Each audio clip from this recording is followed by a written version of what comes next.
Ladies and gentlemen, welcome to the Addicted to Success podcast.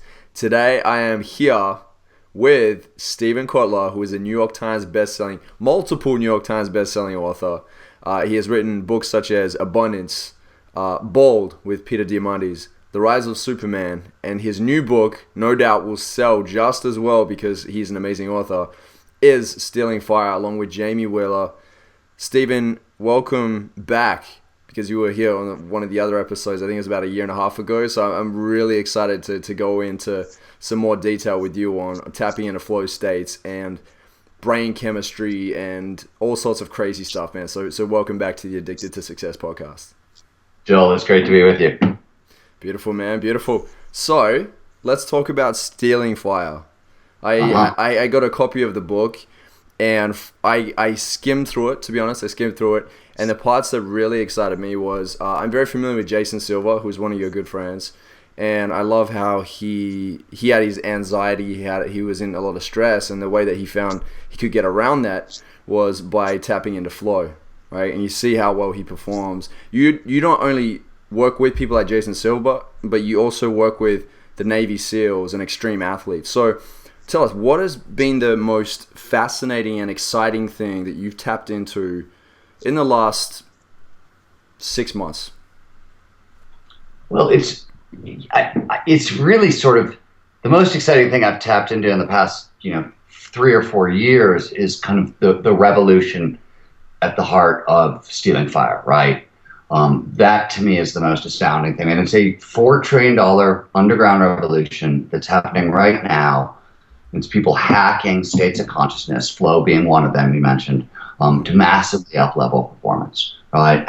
The reason I'm so excited right now is, it's the result of 4 years of research that myself and Jamie Wheeler put into this, and it sort of emerged out of our work on flow states, which is kind of one non-ordinary state of consciousness with like a 150-year track record of helping people optimize performance, and the science of that, when we kind of decoded the science, became a Rosetta Stone that started to unlock all these other non-ordinary states of consciousness as well. And we started to realize that all these very disparate groups of people we would never link together. You mentioned the Navy SEALs, Wall Street traders zapping their brains with electrodes to alter their consciousness, before precise decision making. The Dave Asprey biohacking, neurohacking crowd. The rise and continued impact of transformational festivals like Burning Man, soccer moms with yoga practices. This list obviously goes on and on and on. And it seems like these are crazy, disparate groups of people. And when we started looking at this, that's what we thought we were looking at. But understanding what's going on under the hood, we started to see they're all doing the very same thing. They're all trying to change the channel on normal waking state consciousness to up-level performance. And the fact that this was going on at all was shocking to us, right? Like we're out there, we promote flow, but we're essentially talking about an altered state of consciousness, and we're doing it on Fortune 500 companies and on Wall Street and everything else. It's a little strange, but everywhere we go, people are coming up to us afterwards and saying, "Oh yeah, this flow stuff is amazing, and we'll absolutely incorporate that in our life." But what about the fact that the whole team is going on silent Vipassana meditation retreats, or exploring tantric sexual practices, or microdose? We met teams of engineers at Fortune 100 companies who are secretly microdosing with LSD on a regular basis to up-level creativity. Everywhere we went, people were doing really crazy things to alter their consciousness and enhance performance. And that's what I'm most excited about is kind of the opportunity to this unlocks and just how big it is. You know what I mean? And I think what's unique about Stealing Fire is hopefully all these different groups of people are going to, read it and realize that, hey, wait a minute, there's a bigger framework here. There's something else going on. And, if I can really tap into that, the possibilities get interesting quickly. Beautiful stuff. So can you tell us a little bit about non-ordinary states of consciousness? Sure. That's it. Yeah, non-ordinary states of consciousness are states like meditative, contemplative states, mystical states, psychedelic states, flow states, the state of awe. The easiest way to think about them is we live in what's called 21st century normal, which is essentially tired, wired, and chronically stressed. And it's got a neurobiological signature, right? What we see, if you look under the hoods of most of us living in the world today, is a lot of hyperactivity in the prefrontal cortex, so the part of the brain that's right behind your forehead. And this is the part of the brain that governs most of your higher cognitive functions, your sense of morality, your sense of will, your sense of self is created there. We also see brain waves in the beta range. It's a fast-moving wave. It's where our brains are right now to have this conversation. And we see a kind of chronic drip of stress hormones like cortisol and norepinephrine. So if you look under the hood of all these disparate states that I've just sort of described, and it seems like a crazy, wild lot, right? Like, what does speaking in tongues have to do with flow, have to do with meditation, right? Very disparate lot. But under the hood, we see that they all alter consciousness. They kick us out of 21st century normal, and they all do it in roughly the same way. So instead of hyperactivity in the prefrontal cortex, the prefrontal cortex gets very quiet. It quiets down. So one of the things that happens in these altered states is our sense of self, which is created in the prefrontal cortex, disappears. And when your sense of self disappears, that inner critic goes with it. So that nagging, always on defeatist voice in your head, you're too fat, too skinny, never going to get into good school, blah, blah, blah, shuts up the very first time, right? So we experience this as liberation, as freedom. Simultaneously, brainwaves, they move out of agitated beta, and they move into more meditative frequencies and open frequencies like alpha and theta, right? Where we have access to kind of much greater creativity, much deeper senses of calm and peace. And instead of the stress hormones, those flush out of our system, and they're replaced by some combination of a bunch of feel-good performance-enhancing chemicals like serotonin, oxytocin, dopamine, and endorphins, right? So non-ordinary states at a technical level, right, are these states of consciousness that produce this kind of shift in the brain. And this shift has four because it's similar neurobiology, even though these states sound really wildly disparate, they make us feel the same way. And there's four kind of signature feelings. One we talked about, selflessness, right? We also get timelessness. So time, turns out, is also calculated all over the prefrontal cortex. And as parts of it start to shut down, right, as we move into these non-ordinary states, we can no longer perform that calculation. So we can't separate past from present from future. We're plunged into what researchers call the deep now. Big deal. One of the main reasons is most of our fears are not present tense, right? We're either afraid of things that could go wrong in the future or things that went wrong in the past that we really want to avoid repeating. We spend very little time completely focused in the present tense, right? In the right here, right now. And yet that's where all of our power lies. So you get a sense of timelessness in these states, and it really drives us into the present tense, really has a big effect on us. You also get a sense of effortlessness, right? So instead of the normal striving, the toil and trouble of daily life, motivation goes through the roof. This happens because all those neurochemicals I mentioned before are pleasure drugs. They're some of the most pleasurable drugs the brain can produce, right? And these states seem to be the only time we get these combinations at once. And as a result, motivation goes through the roof. We feel like we're being propelled by a force that's greater than ourselves, right? And when you get timelessness, selflessness, and richness, you get a fourth category, which is the really big deal, or the selflessness and effortlessness. You get richness, which is short for information richness.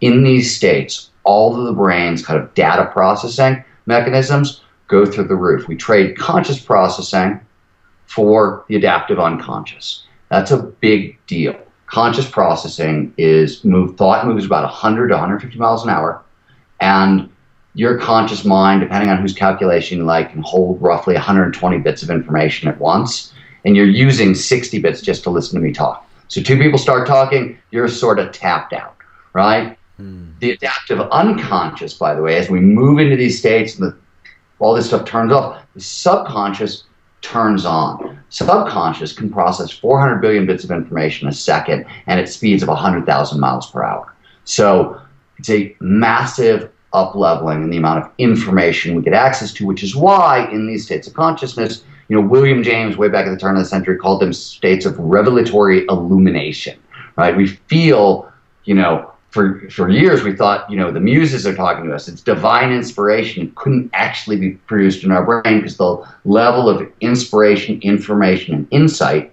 we get and which we can use for creative problem solving just goes through the roof. Yeah, excited. So that's the new levels of inspiration. If you can tap into that, you can bring forth content that you've never been able to bring forth before. And I know exactly what you're talking about, because it's like when I get up on stage, I went through early on when I remember delivering my first speech in front of like 360 people, and I hated every second of it. And the reason why I hated every second of it is because I practiced my speech probably about 80 times, word for word, trying to memorize it. And I remember recording it in audio and listening to it at the gym for like weeks leading up to it. Got up, used my slideshows as a crutch and kept looking over at my slides. And I was so nervous. I came out, I'm like, I don't know if I'm ever going to do that again. Now I speak 10, 12, 15 times a year, and I love it. And it's because now I don't even have, I hate prep structure. I hate slides. If I have to show visuals, I will. But I will get up and be even more comfortable by having nothing that I have to memorize and just letting myself pull it out. And I feel those states of flow where I'm like up there and I'm just saying things. I'm like, thinking to myself, where the hell did you get that from? Creating new concepts on the spot. And it's like, I want more of that. I will. So my greatest, oh my God, what the hell happened story. Yeah. My third book is a book called A Small Furry Prayer. Yeah. It's about 350 pages long. And I finished it, turned it in. The editors came back to me and they said, okay, we like the first 100 pages and we need you to rewrite everything after that. It's just not good. And I said, okay, that's heavy. This happened in April. I say, yes, I'm going to do this. And May comes. I've never had writer's block in my life. And I, got the first 100 pages tuned and I get to about page 110 and I get stuck. And that's May. And then it's June. And by July, I'm mad. I'm crazy. I'm out of my mind. Yeah. Panic. August comes and goes. And I think it's the 30th of August, I still haven't written a word past page 110. I don't know what I'm going to do. The book is due in October. I'm totally screwed. And a friend of mine calls me up and says, hey man, they're running the lifts at Parito Mountain for downhill mountain biking. You ever gone downhill mountain biking? It's like, absolutely not. Let's do this. I go to the thrift store and I buy used hockey pads and whatever I could put on to for downhill mountain biking. I bring my cross country bike, and the first run, I actually can't even believe, that I'm going to live. The second run, I can't actually believe a bicycle can do this. By the third run, I realize I'm so deep in flow and so addicted to this sport, I'm about to drop $10,000 on new equipment that I really money I didn't have, right? But it dropped me into flow, and I went home and I was like, maybe I'll try writing. Who knows? And I sat down, and for the next 2 weeks, I essentially wrote nonstop. I would go to sleep and I'd wake back up. I was in a nonstop flow state. I wrote 200 pages in 2 weeks, finished the book just in time, didn't have time to edit it, which I edit my stuff 50, 60, 70. I'm nuts about how often I edit my stuff. Didn't have time to edit any of it. Turned it in. Editor calls me up 2 weeks later, or I get her notes back 2 weeks later. They've got all kinds of corrections in the first 110 pages. The part that I had rewritten before and had worked on again and again and again, there was not a note from page 110 to the end of there's nothing. They changed nothing. Wow. In the 200 words. The book ended up being a bestseller, was nominated for a Pulitzer Prize, and I don't know who the fuck wrote it. I don't have a clue. Couldn't do it again. Don't know where it came from. What was that? And, I was always glad to have the experience, because you hear these stories about Jack Kerouac taking speed and writing on the road on a roll of toilet paper for 2 weeks straight. And you're like, that doesn't happen in the real world. That never, those experiences don't happen. That's a fable. Turns out I got lucky and I got one of those. I don't think it's ever going to happen again. I think I'm going to have to struggle for every other sentence for the rest of my life. But weeks. I had that, like, the full experience of divine inspiration that comes in one of these states, and it was so deep and so powerful that I have no idea who wrote the second half of that book. That's insane, man. Absolutely insane. You know what? Another experience I had. Thanks for sharing that. That really gives us insight on how it works. I had an experience where I was speaking with Dr. Joe Dispenza, right? He's this neuroscientist guy. He's Sure. incredible. And we're talking about flow as well. And I said one time I was watching a Rajon Rondo playing in the Boston Celtics, like on video. It was like his highlight clips before I went to a basketball game. And then when I went and played basketball, it was so insane. I think I scored like 36 points that game. And it was like every shot I put up, like I was messing with it, shooting outside of the three, like back from the line. I was still getting them in. It just like seemed like every layup I put up went in, and it was just like the ring was like this huge. It was massive to me. Like it was just boom, boom, boom, boom, boom. The whole game. I couldn't believe it. Then when I finished, I had the biggest crash. Like that night, I was like stuffed, man. My body had been so pushed. I woke up the next day. I felt like I had a hangover. It was insane. Two things, right? Two great things to bounce off of that. One, you asked me what I'm excited about. And Yeah. what I'm really excited about is we've just had this crazy conversation, 3 stories about what these states of consciousness can do for performance, right? Yeah. And the examples are insane. What's really exciting to me is right now, right, for reasons that we can get to, but there are 4 forces that are driving this stuff forward. We are getting so much better at creating these states on demand, tuning them with increasing precision, taking them to scale so everybody gets access to them. And this is where we're going to get to the second half, the hangover, using them more safely. And the point, for example, what do we know about flow, for example? All the neurochemicals that show up in flow or any of these non-ordinary states, they're expensive for the brain to produce, right? These are high energy states, and you need, for example, serotonin. You need certain chemicals. You need sunlight. You need B vitamins. You exhaust your brain's supply, right? People who do MDMA, right, which boosts, releases all the serotonin into their brain, they're hungover for a couple days afterwards, and they're depressed, and there's nothing they can do about it because there's no more neurochemistry. They're living on bananas for the rest of the week. Exactly. Same thing happens with these states, right? So now we are starting to understand that, and we're starting to say, hey, wait a minute, right? You can have these big states, but they're expensive, and they need to be followed by a recovery period. One of the first things, we do at the Flow Genome Project when we work with organizations is we put people on sleep monitors. We make sure they're getting 8 hours of sleep a night, and we really stress that after you have these huge peaks, you have to shut it down. Because if you don't, right, you are going to... My bad.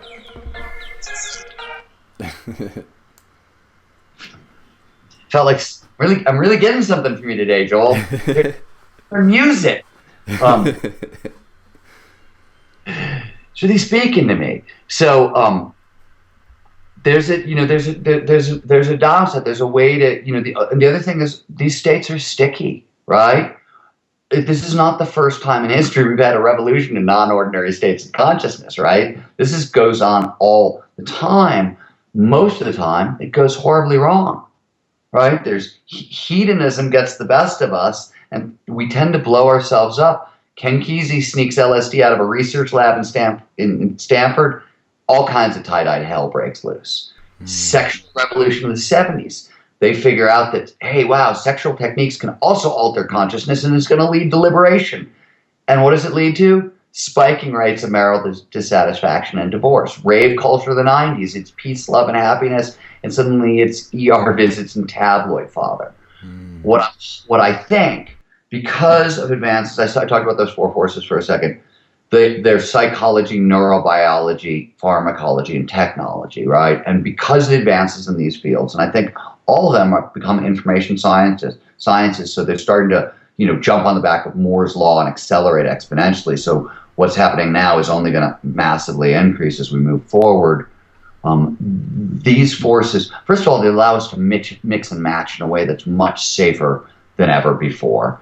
And use multiple techniques. That in itself is a huge breakthrough.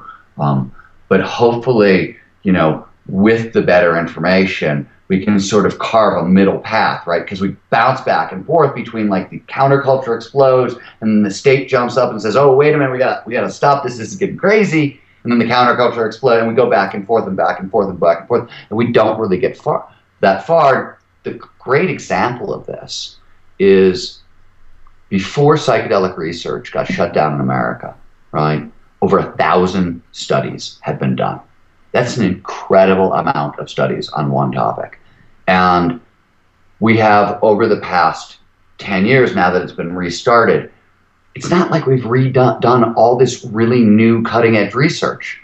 We didn't trust the hippies because they blew it up, and we've redone every one of those studies. It's only sort of maybe now, literally, and not even in this country, more in Europe and Switzerland, places like that, where the research is a little farther ahead, are people starting to ask different, more interesting questions, right? Robin Carter Harris, where he gave us the first visualization of LSD in the brain a couple of years ago, that was brand new. Nobody had seen what that looked like, right? And it turns out the crazy thing is, I'm going to walk you through the neurobiology, but in talking to Robin about this, he's like, what we discovered is that old hippie idea of mind expansion, when you actually look at what's going on in the brain, when you take these psychedelic drugs, that's exactly what we see. We're seeing the mind expand. We're seeing far-flung connections between regions of the brain that never talk to each other, suddenly are having conversations and forming alliances and laying down new pathways and opening up literally new neurological possibilities. That's pretty neat. That was new. But mostly everything else, we're redoing the same stuff because it went so horribly wrong. So I'm hoping this time, right, we can steer this middle path and maybe not blow ourselves up along the way. That's interesting. That's really interesting, because like I have this conversation quite often. It's not what I'm interested in to take myself, but I have friends that do, and I'm not judgmental of it at all, because I don't want to judge anything I haven't even tried. But it's really interesting because there's a part of me also that's like, if I was to try something like that, I'd be worrying about what it would do in the long term, like the long-term effects on the brain. I don't know because I feel like everything kind of comes at a cost. You got to weigh it up and go, is it worth it or not? What's your experience or your research? What kind of research have you done on this? And what do you see when it comes to like LSD and mushrooms and all sorts? Because I'm interested in hearing. So, pretty much what we know about the psychedelics. I'm not really talking about ecstasy, MDMA, which is an empathedelic. It's a slightly different compound. But what we know about the psychedelics is, as a general rule, they're completely safe. You can have a very bad trip. It can rock you psychologically to your core. You can have emotional scarring on the back end. But what we've seen over time is that the biggest danger is if you are schizophrenic and if you're going to have that break with reality at any point in the future, the use of psychedelics and marijuana also can accelerate it, can bring it on faster. But as far as anything else long term, we haven't seen it. MDMA, you have a purity issue.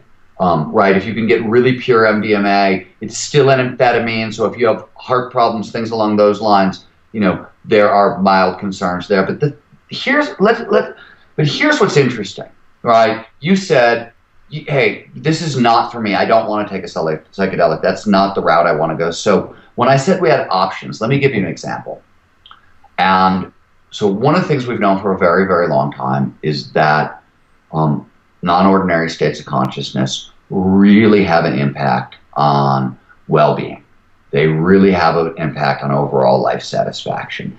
And sort of, I think the greatest test case in the wild for this is studies on PTSD, which has got to be, the biggest disturbance in the force you can think of, right? In America, it's pretty much at an epidemic level, right? 1 out of 10 Americans has PTSD. It's 25 million Americans at once. 27% of all suicides, and America's suicide rate for everybody ages 10 to 78 are peaking right now. They're 30 years highs and still climbing. And like, it's crazy what's going on. And so there were 3 interesting studies done on PTSD.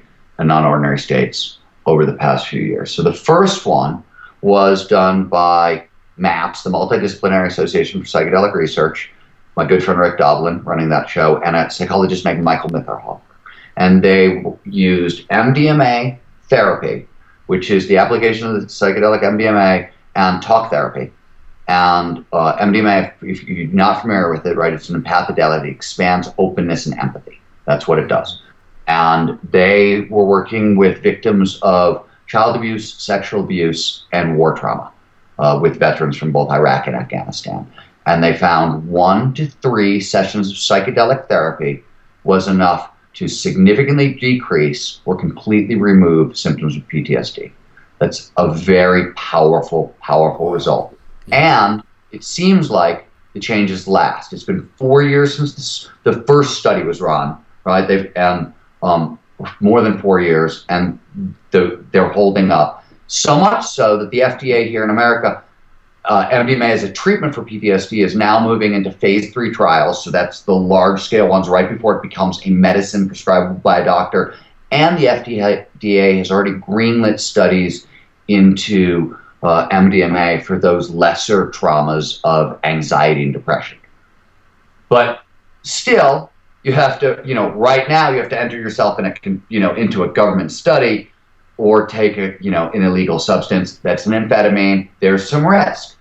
They redid that study a little while later at a UCLA occupational therapist named Carly Rogers ran essentially the same study, but she swapped out MDMA and replaced it with surfing as a trigger for flow states. So she coupled surfing with talk therapy, and they put over 1,000 vets with PTSD through this program. 5 weeks of surfing and talk therapy, significant decrease or totally cure PTSD. Wow. Last year, they redid that same study with meditation. They used TM, so a mantra-based meditation, focused meditation, and they found that 4 weeks of daily meditation is enough to have produced the same result. Wow. And pull people off meds. And interestingly, in the meditation study, they found that of the people in the control group, 40% of them, while the other people were meditating, they were coming off their meds. 40% of the people in the control group who weren't meditating were on SSRIs, had to increase their medication during the study. But so you have, say PTSD, you have 3 different ways to access a non-ordinary state, right? And pretty similar results. And the real difference is time and risk, right? How much time do you have to wait for a result, right? If you have the 5 weeks, 6 weeks, and you want to go in that direction, maybe surfing is right for you. But if you're having I talked to an Army Ranger who took part in that first MDMA study. He had been blown up in Iraq, his back, his neck, he was destroyed, and he had daily nightmares. His life was gone. I believe his wife has left him. He was in bad shape, and had never really done drugs, and signed up for this study as a last-ditch attempt at sanity. And literally, he was fine after one session. He said it was the most amazing thing. The nightmares disappeared. He felt extroverted and alive for the very first time since getting blown up. And flat out said MDMA gave me my life back. He called it a sacred molecule. That's profound. But again, and you wanted that guy to get there quickly, but it's a little bit of risk. Yeah. Surfing, a little less risk. You still have to paddle into the ocean on a board, right? Yeah, as you know, things can go wrong. Unless you're in Australia. If you're in Western Australia, where I am right now, you might get taken by a great white shark. As I said, there's some risks. And then there's meditation, which, not entirely, usually, in mindfulness-based stress reduction, you can pretty much say that's very safe. But if you're going for go for a 2-week silent Vipassana meditation retreat, it can mess with your head. Yeah. That I could say for sure. And I have to be honest, I come to Stealing Fire, my whole life is sort of woven into this book, right? I started out as a seeker, long before I was a science writer, long before I was working on Flow, tried out ashrams, monasteries, did lots of psychedelics, became a Reiki master. I don't even know what that means, and I became, right? Like, I did all those things. And what I can tell you is after, years and years and years and years of searching, I was hunting for something that felt like a mystical, magical experience, something that really felt like a spiritual experience that was deeply meaningful, and it never really happened. And then when I started surfing, when I started, I get mine through action sports or writing. Yeah. That's how I tap. Those are the doors that are most open to me. I've tried every other door, and by the way, I've done yoga for 25 years. I still do yoga. I've had a 15-year meditation practice. I still do it. At one point, just to make sure I was doing it right, I had my brain scanned in an fMRI scanner by guys who, do research on monks, just to find out, like, am I doing this right? And they were like, yeah, you're doing it right. It calms me down. It makes me happier. Right? It's got that low 10% happier effect, but I don't talk to Norse gods. I don't that stuff doesn't happen to me that direction. Yeah. Oh man, I love that you're sharing all this. This is amazing.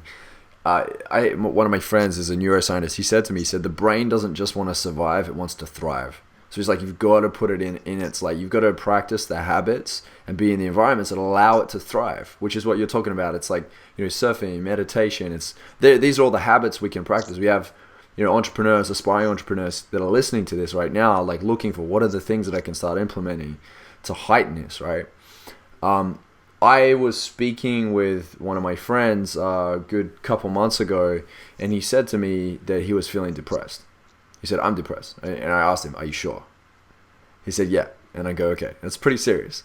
So, like, what are you thinking? He said, I'm thinking of going on antidepressants. And I asked him, well, have you tried, like, anything that's, like, outside of having to take that? Have you tried anything yet? And he's like, what do you mean? I said, do you exercise? Because this is the one thing I kind of notice with a lot of people that are in that space. There's the exceptions, but a lot of them aren't usually exercising. They're not meditating or anything like that. So I put him through a program that I knew. I connected him with one of my friends. He started exercising, and also I got him to do what you mentioned before, transcendental meditation. I connected him with a teacher, and where he went, never had antidepressants. He's golden. He's probably happier than most people I know now. I think the data is pretty overwhelmingly clear that the combination of robust exercise, a daily mindfulness practice, respiration practice, and gratitude lists. And the gratitude lists aren't, like, people have a really weird reaction when you say you got to make, a gratitude list. And positive psychologists, they want it to be 3 things you're grateful for, and you write a little bit about.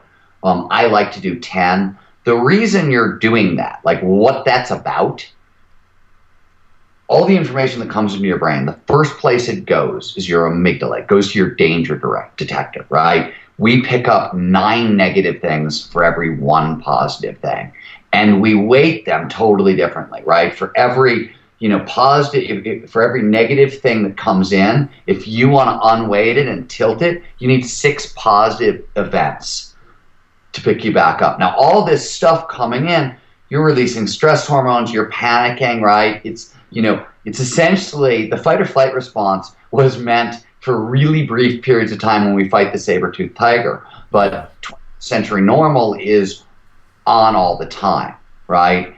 And the problem with it is the reason gratitude matters is when you focus on things that you're grateful for that are already there, it tips the balance. You start letting in, literally noticing more positive things in your life.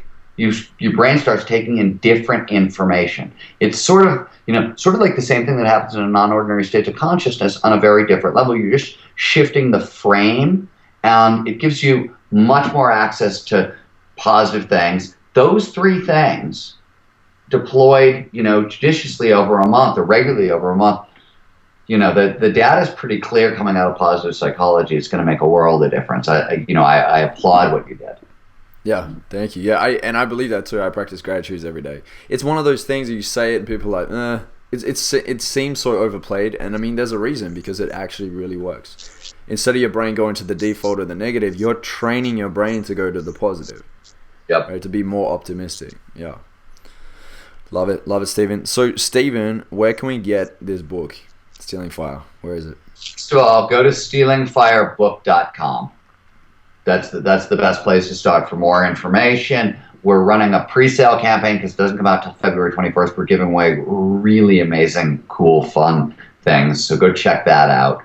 And Flow Genome. If you're asking yourself, hey, what the hell do I do next? Right? This stuff sounds project website, flowgenomeproject.com. There's a free flow profile. It's tritology. It says you're this kind of person. You're likely to find the most flow in these directions. So it'll tell you where to start looking. It'll walk, it's a first step on a much longer path, but it's a good first step. And those things are available. And if you want to take it a step farther, you go to stephenkotler.com, sign up for my email newsletter. This was not supposed to be an infomercial. It's turned into one. But if you sign up for my email newsletter, there are 17 triggers that we know that produce flow, preconditions that lead to more flow, and you'll get a free PDF that breaks those things down. So if you want to get busy, there's tools for you. Love it. I'm going to do it myself after this. Absolutely love it. How? The assessment. I'm taking it? Oh, wow. It's a funny thing about, we talk about the force psychology as a force in the book, right? One of the things that's happening is psychology is becoming a big data science, and the flow profile, which we put up a couple years ago, it's become one of the largest studies anybody's ever run in optimal psychology. 50,000 people have taken it at this point, so we're getting access to data sets psychologically that we've never had before, which is astounding.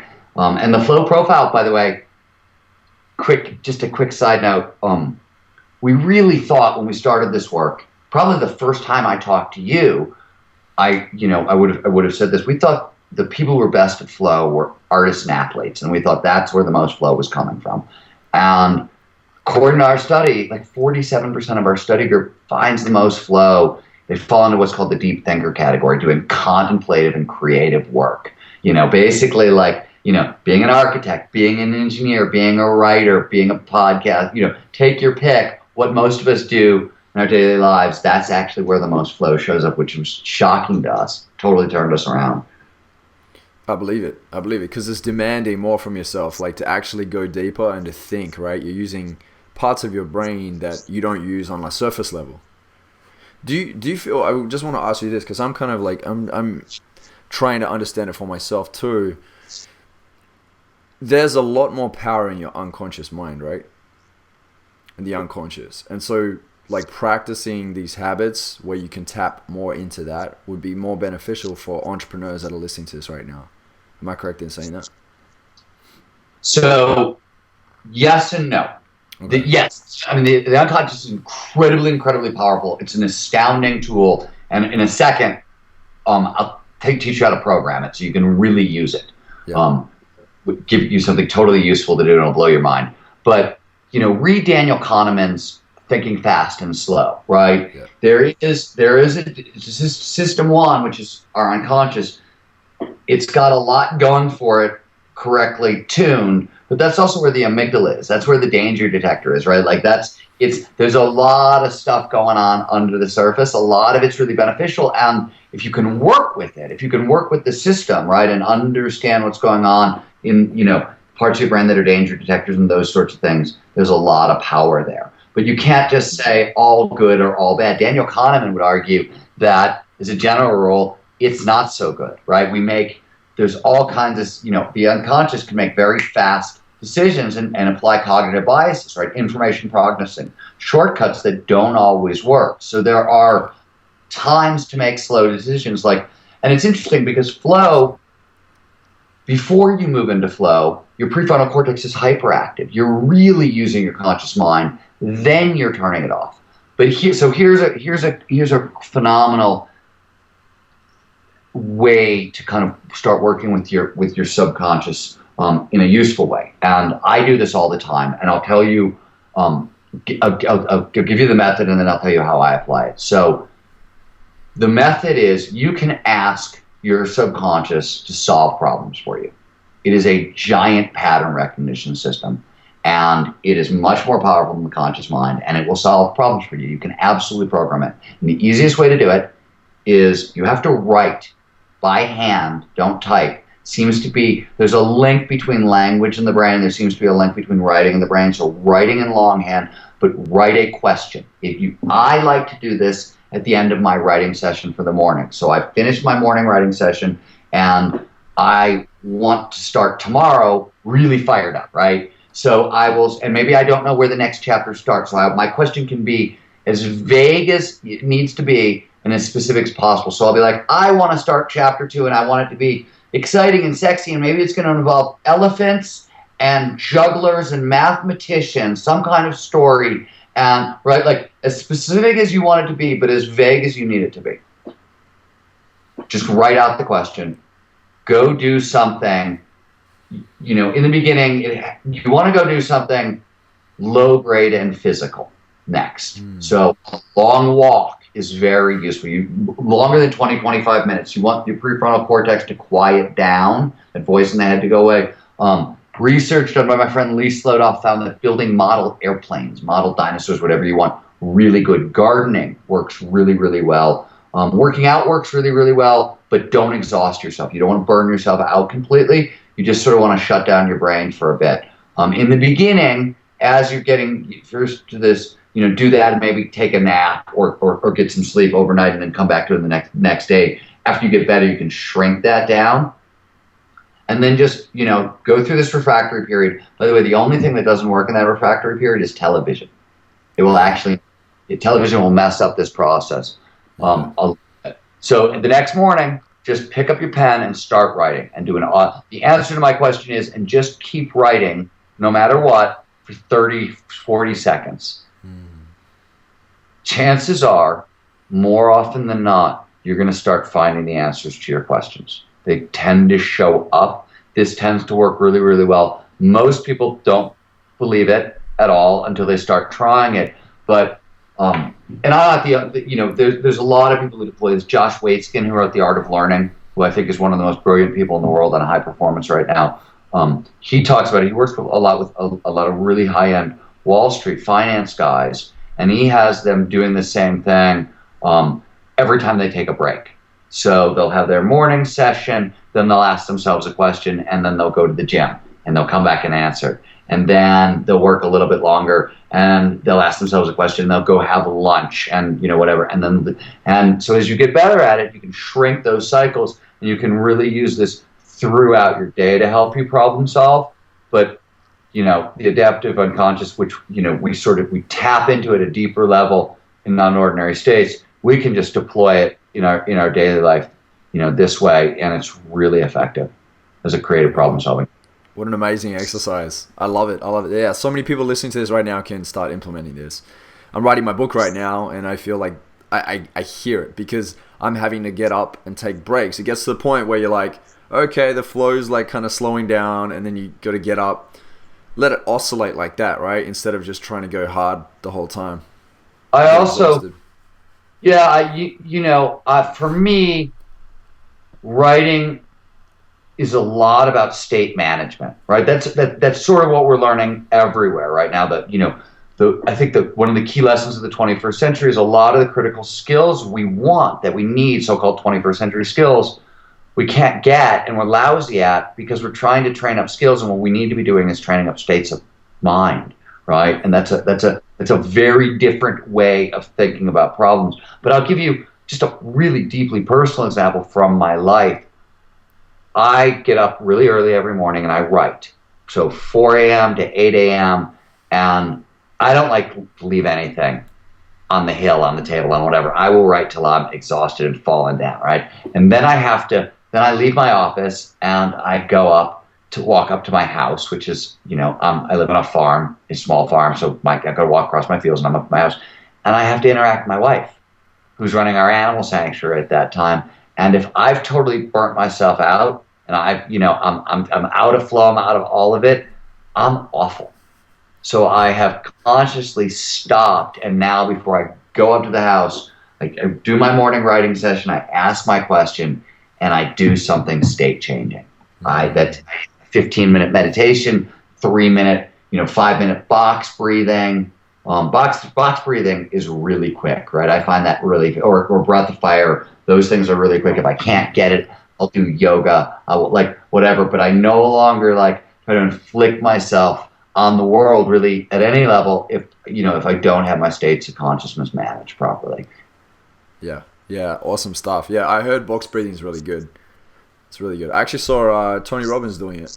We were filming for a movie, and then he was going to go out to speak at this event. We were in Denver, and he was in the toilets waiting and like doing that breath of fire.